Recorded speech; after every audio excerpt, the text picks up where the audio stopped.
Hey everyone, so this is my first pick a card tarot reading that I'm going to be, or divination reading I'd rather say, that I'm going to be posting on the interwebs.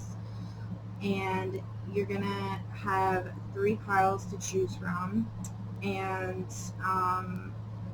basically it's going to be an inquiry that you have for either to get to know yourself better, the hidden negative aspects, or the negative aspects that the universe thinks you need to work on, and also the positive aspects, your strengths that you need to become more aware of or use to your advantage more. So you could either do for yourself, or if you want to know about a specific person. And same thing applies. So it's basically going to be a 2-card draw to start off with, and it's going to be positive and negative aspects. And so to for the whatchamacallit, the talismans or whatever, for the cards before I shuffle them and deal them out, I'm gonna throw down a handful of these charms that I have and see which ones are closest to the yes on my divination board here. And whichever ones are closest, the 3 that are the closest are going to be the charms that are going to go on the piles. So, hold on a second.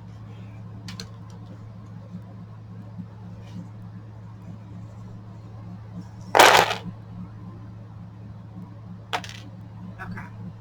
That was pretty not so great throw. But, so, the angel is the closest. The, I guess the guitar and the fairy.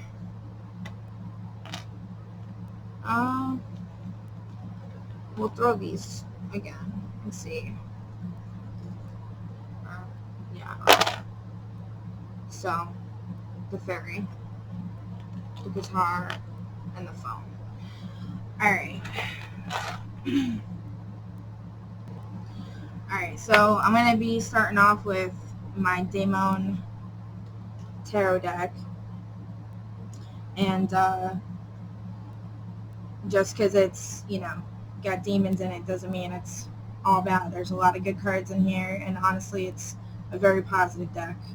And if you're scared of demons or whatever, this reading isn't for you. But I, hope that we can be brave, and this deck is wonderful for determining the good and bad aspects of somebody's character. So that's why I chose it.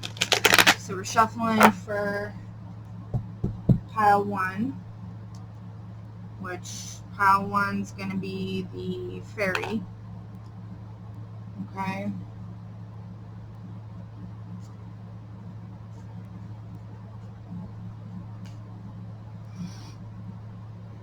Alright, so these are going to be the cards for pile 1 with the fairy there. Shuffle it again. Try to show my hands. Y'all know I'm playing no games. Although life is a game, right? Kinda. Alright, so for the guitar, this is for the guitar.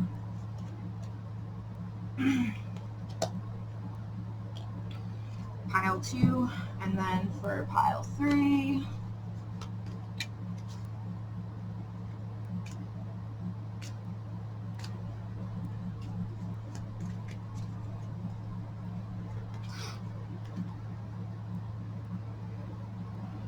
alright, so I ask that you just, this is pile 1 with the fairy, pile 2 with the guitar, pile 3 with the telephone.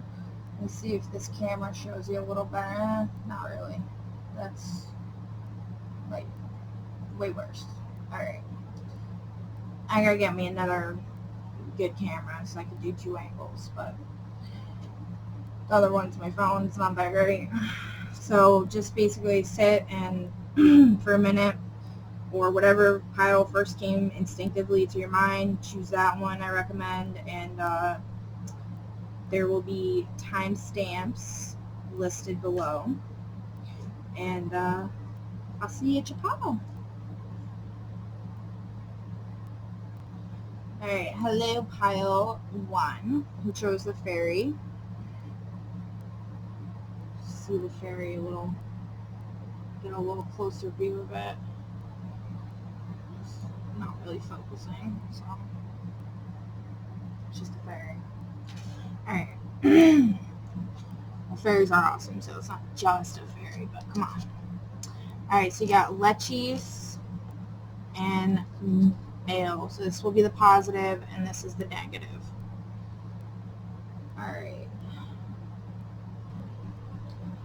Alright, so Lechis is the positive aspect of either yourself or whoever you're inquiring about, and basically Lechis is a creature that, according to mythology, their voices are naturally very harsh and animal, but they are capable of imitating human voices. And basically they would hide beneath the grass and in the trees, and when travelers would pass by, they would lure them off the, it says that they would lure them off the beaten path and deep into the forest, where they would then tickle the travelers nearly to death. And this is not really the most terrible of threats, but there you have it. It says the Lechis are protectors of the forest and strongly believe that humans should not intrude into natural spaces, but they are not terribly violent in their methods of punishing offenders. Nevertheless, one wonders if they might not have better luck trying to discuss their reasoning instead of attacking humans, no matter that their method of attack is more annoying than dangerous. And the divination in the book is beware of taking personal campaigns to extremes, alienating potential allies by forcing strong views on others in destructive ways. So, to me, this is basically the positive aspect, is saying that whoever this person is that you inquired about is a lover of nature, and they're very protective. It could also be just trying to say that this person, what they're passionate about, they're willing to defend it to somewhat extremes, but they're not violent with it. Like I said, their way of attacking is more like annoying than actually like really harmful, but they definitely get their message across. So these people are able to defend and stand up for what they believe in and are passionate about. All right, and yeah. So, all right. So for the negative aspect of this person that you're inquiring about, whether it be yourself or somebody else, you got Baal, or Baal. I don't know if I'm saying it correctly. Basically, Baal, let's see. Basically, as far as this goes, it's saying that Baal is considered like a king of hell, almost close to status of Satan himself, and and that the power symbols and like the idea of power and wanting more power is a prevalent issue with this person. And it basically says, beware of status symbols, names, ranks, or possessions. Be sure that the person behind the title is worth the esteem. So basically, either if it's you or this person, they or yourself need to focus on not just wanting power and wanting these titles of empowerment, these high-ranking positions, but wanting them to be able to achieve a higher purpose, um, to actually be worthy of that power and not just want it just to have it. And I guess, that's the shadow aspect of either you or this person, and just saying, be on the lookout for that. Alright, sorry, I had a little interruption there. Alright, so for the second part of Pile 1's reading, we're going to pull from the Dark Mirror Tarot and see what the shadow is that needs to be worked on.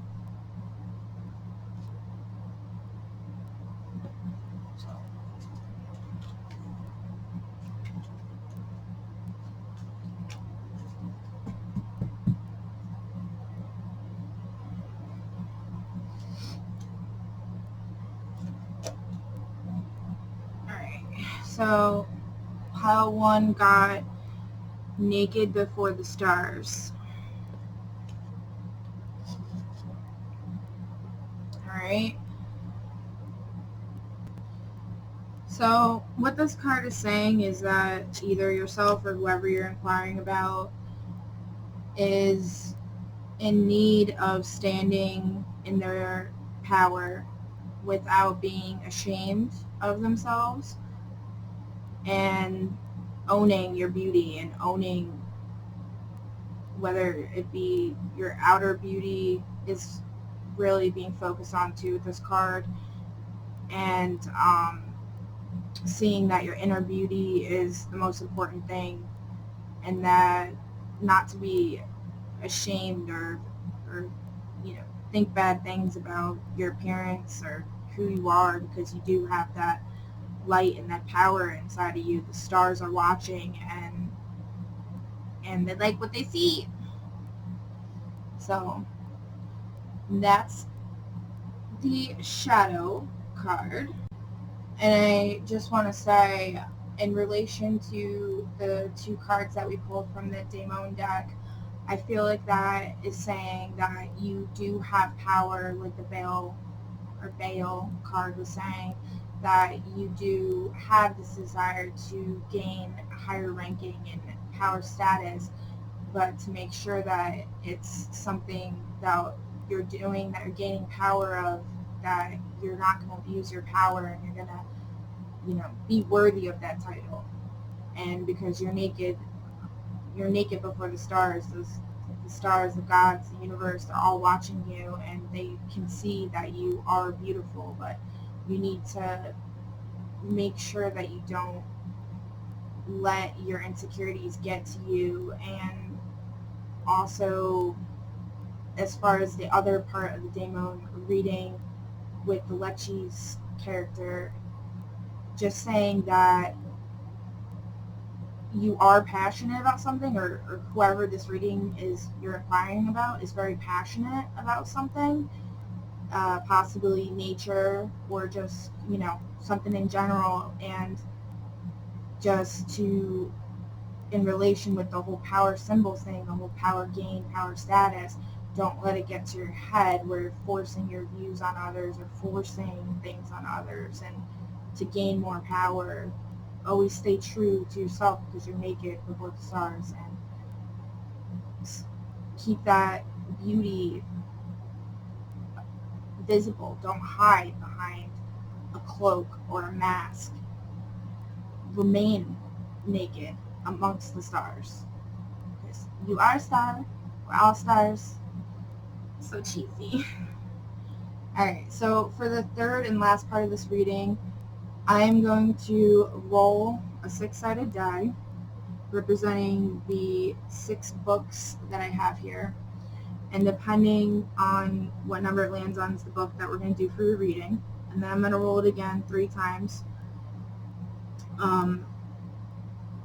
to see... I'm sorry, I'm going to roll it again to see what page number, like the number for the pages that we're going to do. I'm terrible at explaining things, so just bear with me. You'll see. All right.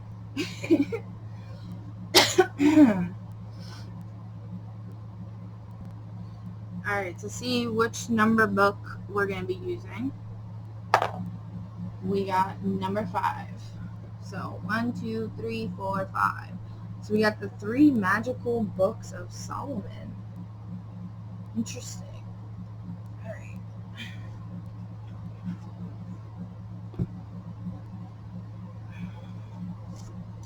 So now for the page numbers, the amount of page numbers, because this book goes up to, let's see,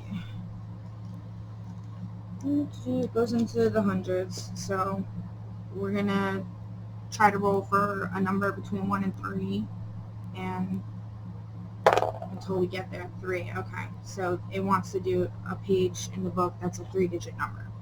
So now I'm going to roll the dice 3 times, representing each number in the 3 digits. So we got 2, 3, and 2. Okay.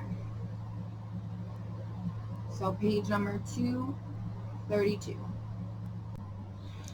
Alright, so the page 232 that we got here is, I can't really see too great, but it's concerning the precepts of the arts of exorcism. So, in a simple explanation and symbology for this draw of the page numbers, for people that aren't actually practicing any type of like healing on others, or whatever, witchcraft, whatever you want to call it, I would just say that this is representing the fact that you have the power to get rid of negative thoughts and beliefs and feelings, and also in other people. And it talks in here about power again, so it's relating back to the whole Baal daemon card with the power status and power symbols. One of the sentences here, and I'm going to go a little deeper into it if you actually are practicing, like somebody that practices this type of stuff, but this is for people that don't, and it's just a basic so envelope type of explanation. So one of the sentences here, part of it says, "Ye shall behold kings of kings and emperors of emperors and other kings, princes, and majesties with them, and a great crowd of followers, together with all sorts of musical instrument. Yet nothing should either the Magus or his disciples fear." So basically saying that you are capable of having great power, of attaining that high power status, and that there's nothing to fear about it if you're able to step into this power where you're getting rid of the negativity, you're getting rid of those judgments you've been placing on yourself, or if this is for somebody else, this is what they need, the reading, if you inquire about somebody else, what they need to work on, and the power that they have in them is very powerful. And so for a deeper thing, it's saying basically, he who hath, this is for somebody who like actually is resonating with the idea of being an exorcist. So expelling negative entities, it could be demons, ghosts, whatever. Even, just your own inner demons or somebody else's inner demons. So it says, "He who hath attained the rank or degree of exorcist, which we are usually accustomed to call magus or master according to grade, whensoever he desireth to undertake any operation, for the 9 days immediately preceding the commencement of the work, should put aside from him all uncleanliness, and prepare himself in secret during these days, and prepare all the things necessary. And in the space of these days, all these should be made consecrated and exercised." That which being duly completed, let him go on the day and hour of the commencement of the work unto the place set apart for the same, as hath been said, and in the place concerning the formation of the circle. Let him instruct his disciples on no cause whatsoever to move from their assigned places. And the Magus should exhort them with a bold and confident voice as follows. And then the little passage I read is within this whole thing. I'm not going to read the whole thing, but I'm just going to real quick. So it says,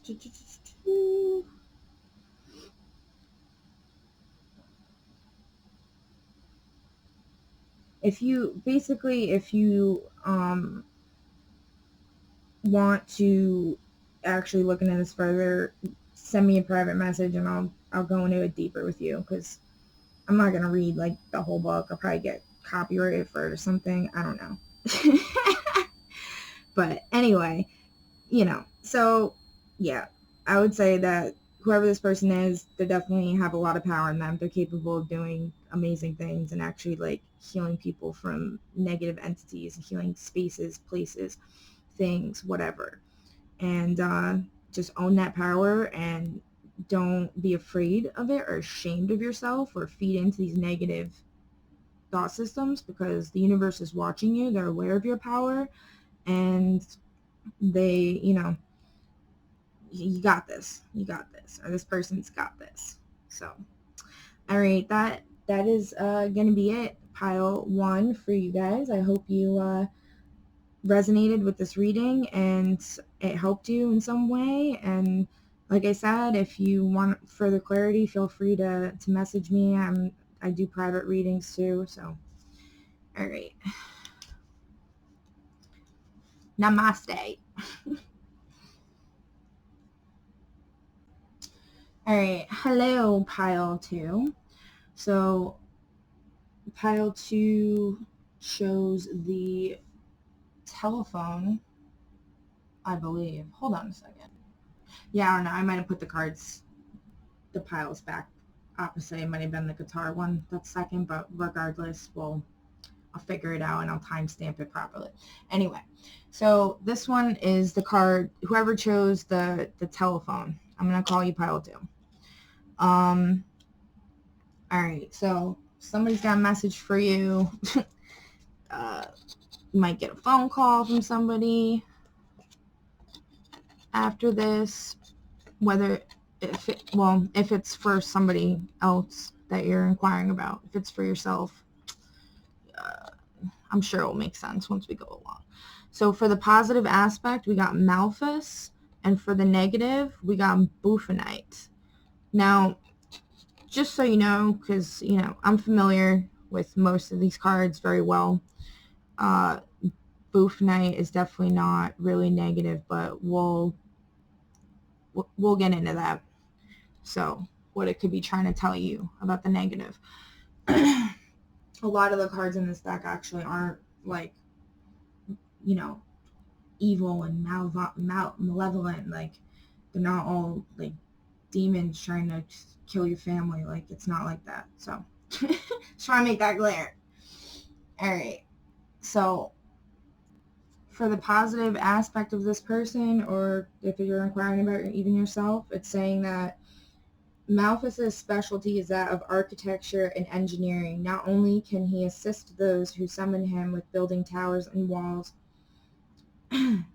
Not only can he assist those who summon him with building towers and walls that cannot be climbed over or broken down, but also he can point out the structural weaknesses in other structures so that they may be broken down. So either yourself or somebody you're inquiring about is a builder, and they are very, very talented with building stuff. Or it's also talking about how this person's able to detect flaws and weaknesses in something, in people, in objects, and anything. They're able to detect them, and they're great at building them back up more powerfully.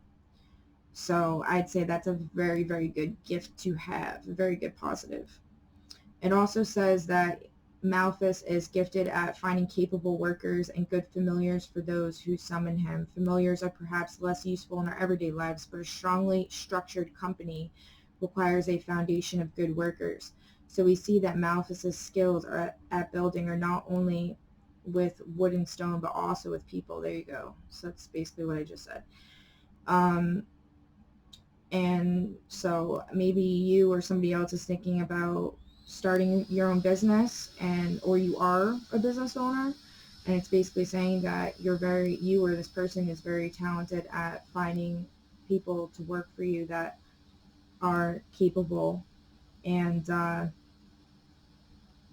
just good workers that will actually help you in your journey. And then the divination messages focus on physical or metaphorical structure, creating strong foundations, or finding weaknesses and seemingly indestructible barriers. Yes. So basically looking beyond the facade or the facade of things where it seems like it's, all fine and dandy from the outside, but if you actually take a deeper look, Malthus, you, or whoever you're inquiring about is capable of seeing the weaknesses and building them up. And no matter how much everyone else, I want to say everyone else believes that something is strong and stable and great and grand and wonderful. It could be talking about, a truth that Malthus is able to reveal truths for things that say, like, most people or a lot of people are convinced that it is something else, but Malthus is able to find the smallest error. Reminds me of like a really good hacker or something, like able to get in where nobody else can. So that's a pretty cool aspect there. So on to the negative, we got Bufonites. Alright, so just a little background. Bufonite or toadstone, first mentioned in mythology around the time of Pliny the Elder. No clue who that is. Look it up though, I'm sure it's interesting. Is a magical jewel that was said to grow inside toads and is a cure to all poisons, much like a bezoar found in the brain of a toad.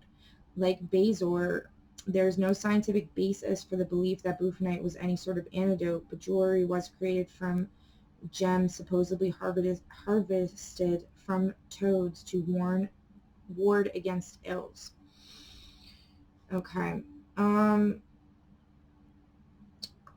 So it's basically saying, as a metaphor, even if this isn't, saying like literally go get you some Bufonite or toadstone, whatever you want to call it, it's not necessarily, just saying that. Maybe specifically whoever's watching this, if you're inquiring about yourself or somebody else, if they have like a serious illness going on, and this might help them. If you believe in the power of stones and stuff, which I do think they hold energy. Everything has energy, and depends what that specific energy holds, and it I believe stones can heal, crystals, whatnot. So anyway, it's saying, as a metaphor, even if you're not taking it literally, it's still quite powerful. Toads were often described as witches' familiars, and their skin was thought to be used in all manner of magical poisons. Yet, from inside the head of those toads, folklore also invented a cure. Interesting. So, basically saying that something that is used as poison is also used as a cure. This is a divination message, focus on finding worth and beauty in circumstances or items that others may regard as ugly. Yes. So basically saying that whoever this person is that you're inquiring about, whether it be yourself or somebody else, they are having an issue with seeing beauty and value in either situations themselves, others, or even themselves, or situations, items, others, and even themselves. They're having a hard time finding the worth and the beauty in it, and basically just looking deeper and seeing, there's positive and negative to everything. But this also goes very well with the first card, which is Malphas. And that's not necessarily every time I do this type of reading, I've always said, like, it doesn't have to be negative for both, because whoever you're inquiring about yourself might actually be just have a lot of really good qualities, and they don't really have, anything the spirits from this deck want to, say they're about their negative aspect. Because for Malphas, it's basically saying that this person's very good at seeing the weaknesses in things and building them back up, and seeing like the different aspects of things that other people don't see, like I was talking about, like with, maybe it's a truth that they're aware of that other people think is not true, and they are able to see that little small detail that other people can't see. Okay, so I guess really what it's saying in my, what's resonating with me is that you or this person is capable of being like that and has that power in them, but they're not fully encompassing it and really owning it, and they're being judgmental on others, themselves, items, things like that, and not seeing the beauty and like the potential that's there. And kind of like, you break a vase and just toss it away instead of seeing like, oh wow, I can use this to make like a beautiful mosaic, or put it back together and like with different colored plasters or whatever in between, and then paint it all cool like the Chinese do. They believe that, like, I'm pretty sure it's the Chinese. Don't quote me on that.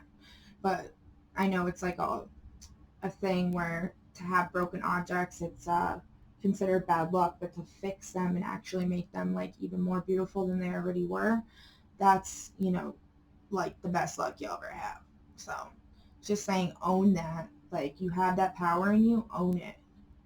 All right, so next we're gonna do from one card pull from the Dark Mirror deck, and this is just, it's just shadow deck.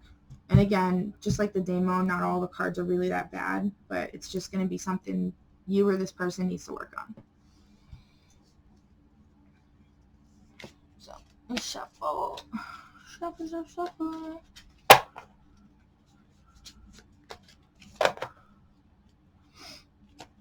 Okay. So, we got the child I was meant to be. Alright, so for this card, it is telling me that just instinctively, how I view this card as a channeler and a reader, I usually see it as, if you're thinking of wounds and shadows, as the child I was meant to be. Maybe you or this person had a rough childhood and things just, you have a lot of trauma and bad memories, and it's saying that your inner child, you need to nurture it and heal those wounds and work on that. All right. And then in terms of what the book says, which to me definitely resonates with the rest of the reading, it's actually saying there's little darkness in this card. It is a card of connection with ourselves. So many times it feels like a dream. It's fleeting, uncertain, and yet clear. The moment you close your hand to grasp it, it turns into fairy light and disappears. But it remains as a lingering smell, an ephemeral feeling of light and peaches and blossoms. It is faith. It is hope. It is a warm smile at the other side of the forest of smoke and mirrors. And that relates so much, like, to the rest of the reading, like seeing the truth behind the facades that are being put on around you. And it says, we can be whole again. We can be pure again. We can be happy again. No matter what we did, we can. And just know this as a gift of light among the cruel darkness. It brings no road, sometimes no solace, but it can become a seed of hope, a wind of change, a place for safety in the storm. Even if it's gone, it was definitely here. So I relate that to the whole the Buffonite character and the Malphas character, as you or this person is capable of seeing the negative and the positive aspects, the weaknesses and the strengths in people, places, things, whatever the case may be. And you just need to realize that, like, you have this power within you, and don't dwell too much on the negative side, because being able to see, like, yes, you're aware of the negative side, but don't, like, shun it away. Like, you have the power to actually transmute things and build and repair and make things even more beautiful than they already are. And that includes yourself, and it includes other people, includes things, whatever the case may be. And, just owning that. I mean, relating back to the whole trauma as a child aspect, if that applies to you or the person you're reading this reading, you intended this reading for, healing that inner wound can help you to build this empire, to build this fortress that cannot be broken down, whatever it may be, whether it's your own self, somebody else, a company you're trying to start, you're trying to heal somebody, help somebody, heal lots of people. Whatever your goals or desires are, don't allow the past and the negative that other people are seeing, that other people saw impressed upon you, to trick you into believing it, because you see the truth. You see what's really going on behind the scenes, and that is, like, an amazing gift. All right, so for the last part of this reading, we are going to roll the dice to choose one of these 6 books, and then I'm going to roll the dice a couple more times to determine the page number. And then I'm going to read the passage or a couple little sentences, blurbs, and relate it to the rest of the cards. So it's basically a message through literature. The last reading, it was pretty cool. So, all right. So book number 1 through 6. You got book number 3. All right. So we got 63 documents the government doesn't want you to read. And this is actually very relevant to everything I just said, because the Malphas aspect is you're able to pinpoint and uncover the Buffonite, everything, all 3 cards, basically saying you're able to see the truth. You're able to see the peculiar, I can't believe I just chose to try to say that word because I cannot say it. Peculiarities. Oh my God, that was hard.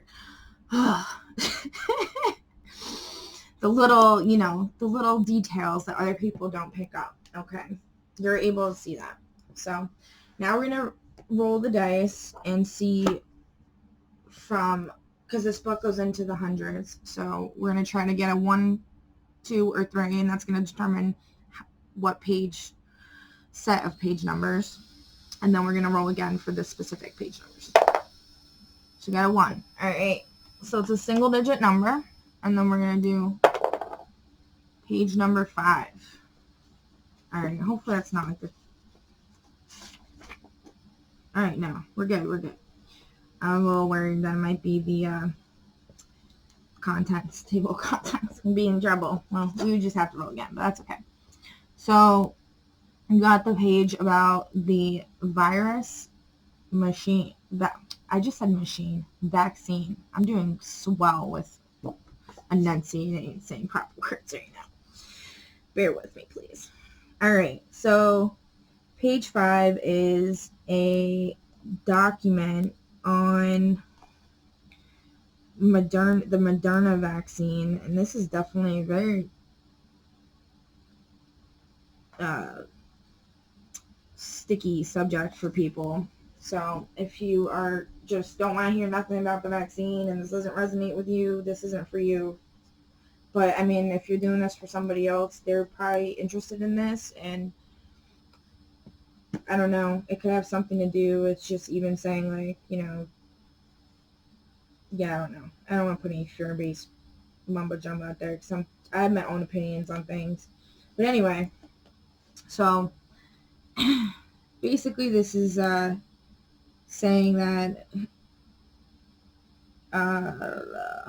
we'll start with a shocking paragraph in Moderna's vaccine patent application in 2019 about the possibility of a deliberate release of coronavirus. This ties right into reports our intelligence agencies were looking into that COVID-19 might have escaped from the lab in Wuhan, China, where it was created.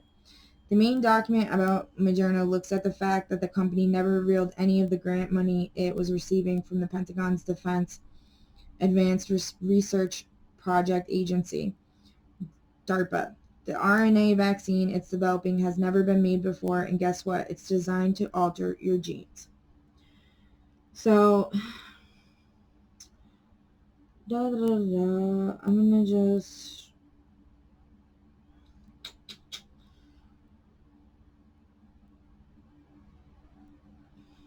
Alright, so, I mean, I'm not going to read this whole page about the virus, but I'll read, like, the first little tidbit.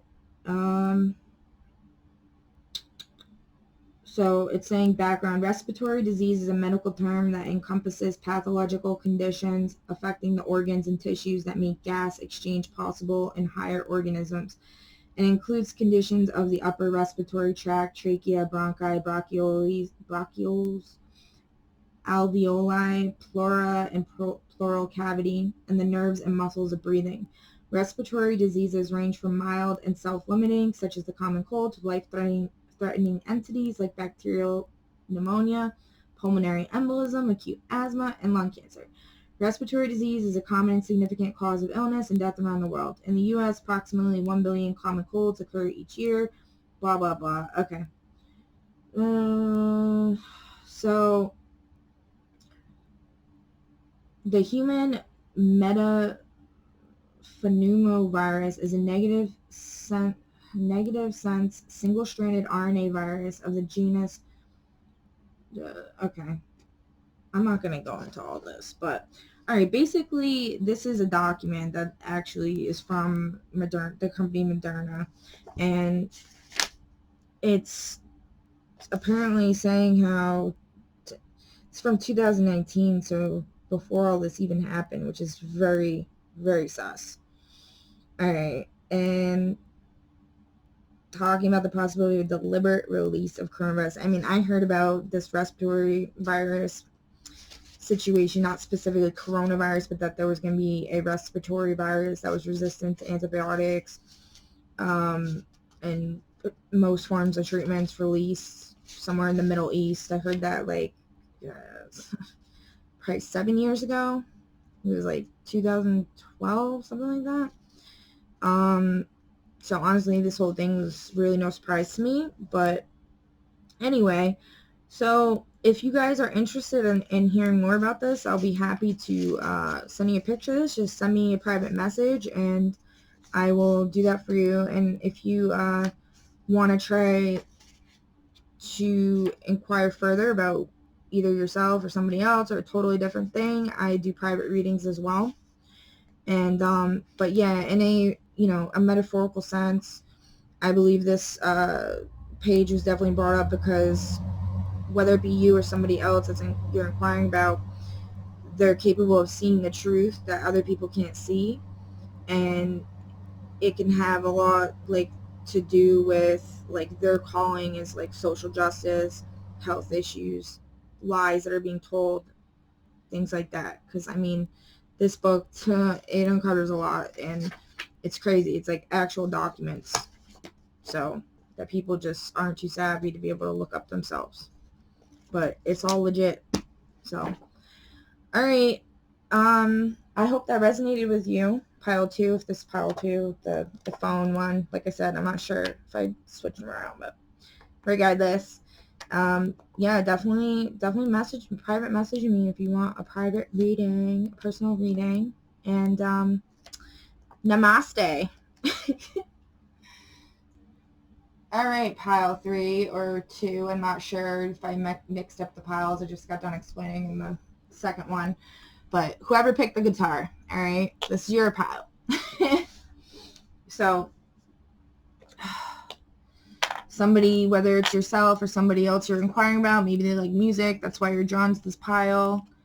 So for the positive, we got Garuda, and for the negative, we got Adramelech.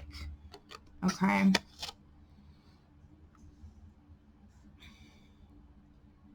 All right, so this is for the positive of either yourself or the person you're inquiring about for Garuda. And I'm actually going to read a lot more from the book than I did for the other 2 readings because this is very interesting. I mean, the others were interesting too, but just the background for this character, person, whatever, is very interesting. So basically it says, Garuda served the god Vishnu as a Vahana, a Sanskrit word meaning that which carries/pulls, and therefore a mythical vehicle or mount of a deity. Garuda's mother was incubated, or who incubated the egg from which he hatched for 4 years, was called Diti, D-I-T-I. But most Hindu legends regarding Garuda say that his mother was Vinata and his father was Kasyapa, K-A-S-Y-A-P-A.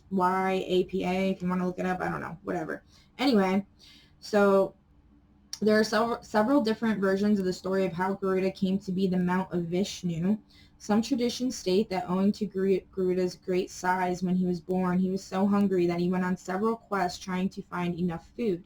But it was not until he met Vishnu that he found a way to be fulfilled. Other legends say that Garuda went searching for the elixir of immortality, and after many quests he found it. But Vishnu offered him eternal life without the elixir if he would become his mount. All stories about the event agree that Garuda spent many long and difficult quests trying to fulfill some need, and that once Vishnu granted that need, he gave his services ever after out of thanks. Okay. So basically, just with my intuitive feelings about or thoughts about this, I would say that it's saying that either you or somebody else you're inquiring about has this drive to uncover some type of very impressive goal, and that you're capable, or this person's capable of finding it on their own, but they actually enjoy working with others, and they actually are like, they let, well, I wouldn't say a martyr, but they enjoy being in service of others that have the same goal or have the ability to like give them or help them get or attain what they are already seeking. But they're basically like, in the story, Garuda was able to attain the elixir to he found the elixir to immortality, but then the god or goddess, I don't know, Vishnu, I'm honestly not too familiar, the god Vishnu, um, offered him immortality as long as he served him as basically like his familiar like BFF, you know, helping him with bigger things, or further things, because it's like he's searching for immortality, searching for things to try to fulfill some type of, I don't want to say selfish desire, but I mean, because it's not saying that Garuda is evil or has evil intents, but basically it's a, you know, he's hungry in the first part and trying to find food, and the second part saying how he's trying to find immortality, the elixir to immortality. So those two things are more like self security, like looking out for your like your life force energy, like really being concerned with your life force energy and trying to make sure that you live, you're sustained physically, and that your physical body is secure and nothing is gonna be able to take it down, basically. And so that's like the intentions with this person, and basically saying they're able to whatever they seek out to do. They're like finding the elixir of immortality. That's a pretty impressive feat. So being able to do that, and then um, having this connection with a higher power, and recognizing that higher power's ability to give them everything that they want or desire, and that this higher power didn't have to necessarily look for it. They just had it. Like, it wasn't an elixir. They just had it. And they're able to share it with them, just with the promise of their loyalty, and uh, and helping them with, attain higher goals besides the ones of personal security, as far as like I said, like food and wanting to live forever, not dying. Um, yeah, so I think that's pretty much that. And the divination message says, focus on patience and perseverance in difficult situations, and on repaying those who help to attain goals. All right. All right, so this is interesting for the negative aspect of either this person or yourself, if you're inquiring about yourself. Adramelech represents a demon that apparently was the royal clothier, I don't know how to say that, for Satan himself. And it says, if the devil does wear Prada, it's Adramelech who picked it out. So the clothes may sometimes make the man, but remember that while Adramelech may still dress the part of a sun god, he has not been so for many centuries. So, and it also says, beware of judging by appearances, especially those who dress to impress but have no substance behind their style. So I feel like this is saying, especially in relation to the first card, is that in your best aspect, or this person's best aspect, they're able to see the worth and value of others properly, and appreciative of it, of the gifts that others are able to bestow upon them, and willing to return with gratitude in equal measure. Okay. So for the negative aspect, it's saying, beware of judging by appearances, especially those who dress to impress but have no substance.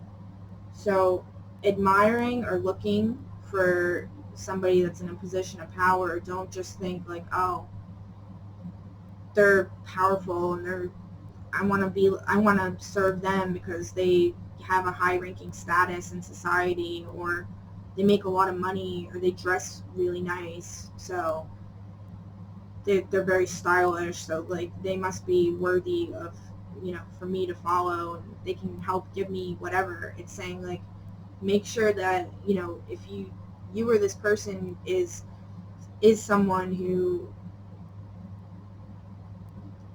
does well with companionship, does well with being in service of others, and just be careful with choosing that direction of servitude towards something that just, it seems like it's going to gain you a lot of fame or popularity, or like it looks cool or it looks good.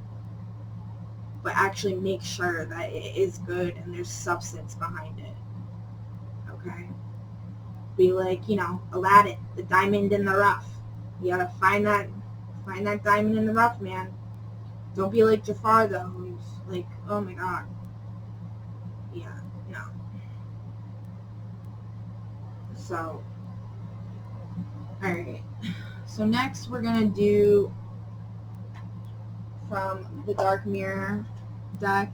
I'm just gonna pull one card, and it's gonna just further go into the shadow aspect of you or this person. Alright.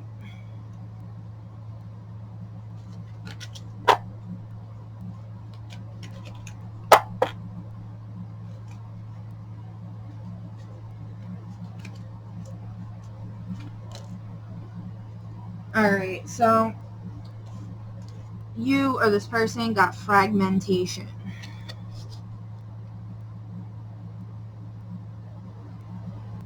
Alright, so what I'm getting from this card is basically that fragmentation. So in terms relating to the other two cards that we pulled, Garuda and Adramelech, I would say that it's saying do not become fragmented in what your power is, what you're capable of, and how you attain those goals, how you use your power. Don't become separated from yourself and from a deeper esteem that you can hold that's within you. Being able to see the deeper beauty and the true power that somebody actually has, and not being misled and fooled by facades and that, guises that people put up, or how things may appear to be great, grand, and wonderful, but are they really? Like, actually look into that. This person you're inquiring about needs to look into that and make sure that they're not separating from themselves and who they truly are, and realize that they have the ability to join forces with great power that actually will attain amazing things in this world. And so one of the things in the book that it says about this card is when rage is projected inward, destruction joins confusion and we break. So to me, that's basically a kind of warning, like if you or this person continues down the path where you're looking for this companion, you're looking for a leader to follow, or somebody that you feel is worthy of your support, because you know that you're powerful and you're able to attain great achievements. And if you don't look for somebody that actually is worthy of your support, and you fall for like power status symbols, and like I said, like guises and masks, facades, just because everybody else thinks it's great, you think it's great, or you want to believe it's great, or just you're following along with the crowd.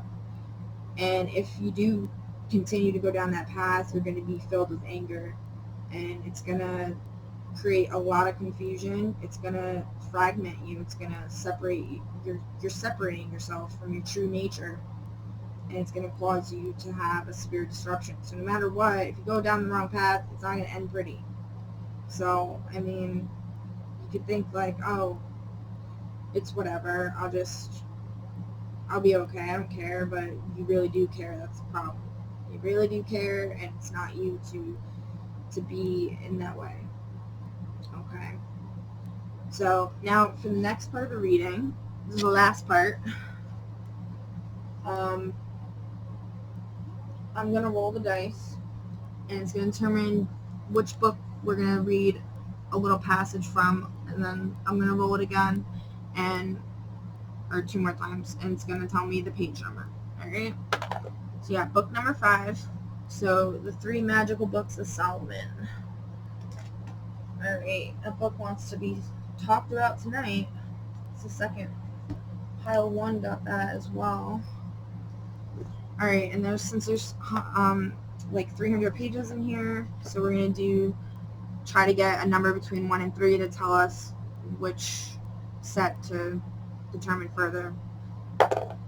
So 3. Okay, so it's gonna be a 3-digit number, and then we're gonna roll it 3 times to get the actual page number. Unless, yeah, it doesn't go up to. It's gotta stay. The first number's gotta be between 1 and 2. Come on, 1 and 2, baby. 1 and 2. Oh goodness gracious, 1. Okay, cool. All right, and then for the second number, we got 1 again. Go figure. Third number 3. So 113. Page 113. All right. So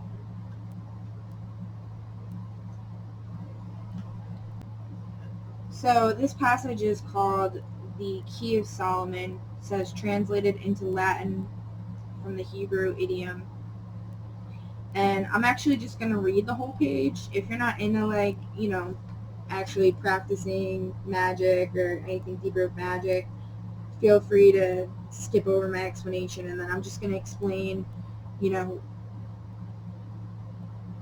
how it relates to the reading after I'm done reading the page. But hopefully y'all are interested to pick this pile, and yeah. So, and I didn't do this for the other 2 where I read like the whole page, but I feel like this is a message that definitely is needed to be heard. All right, so it says, treasure up, O my son Roboam. I don't know how to say the word. Somebody's name. The wisdom of my words, seeing that I, Solomon, have received it from the Lord. So the message that is about to receive is very powerful. All right. Then answered Roboam. I think it's Roboam. I'm going to say it like that.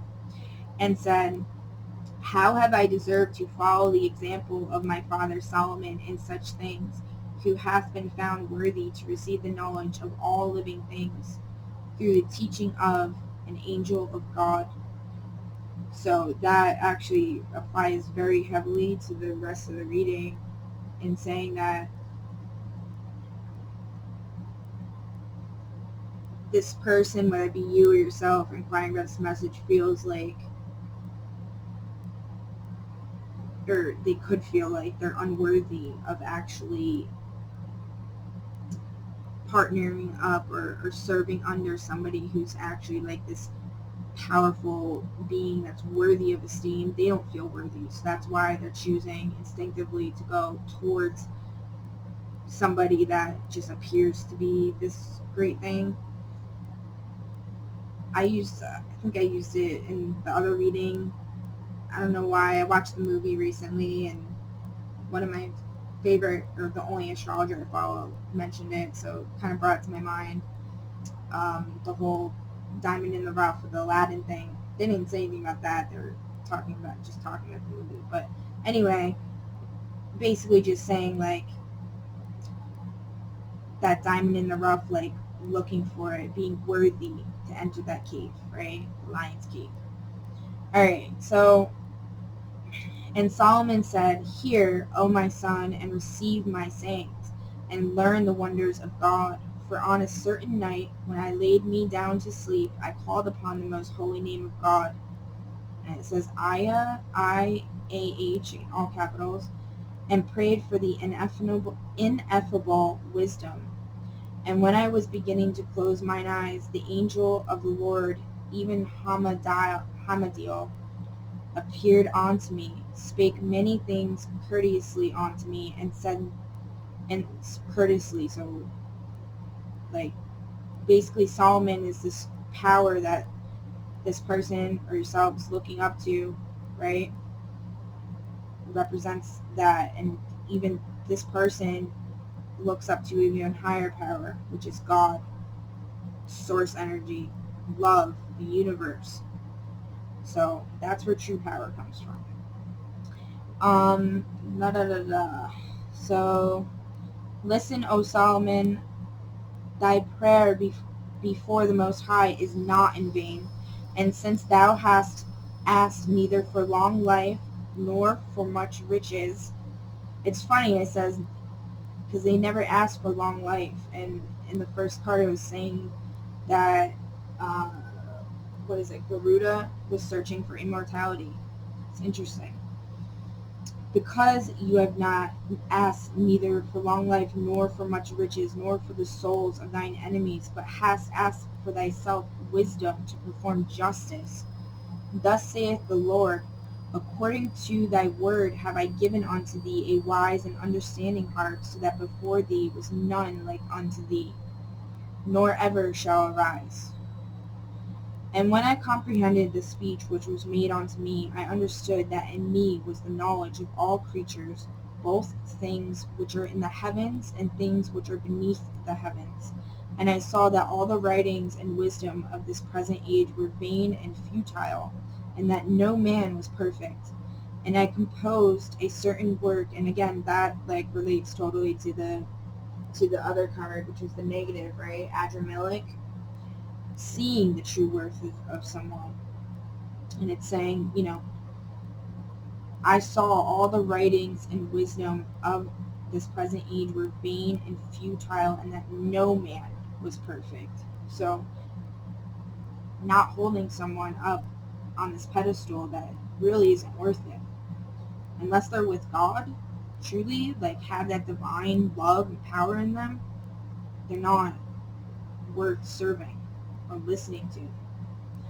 And I composed a certain work wherein I rehearsed the secret of secrets, in which I have preserved them hidden, and I have also therein concealed all secrets whatsoever of magical arts of any masters, any secret or experiments, namely of these sciences, which is in any way worth being accomplished.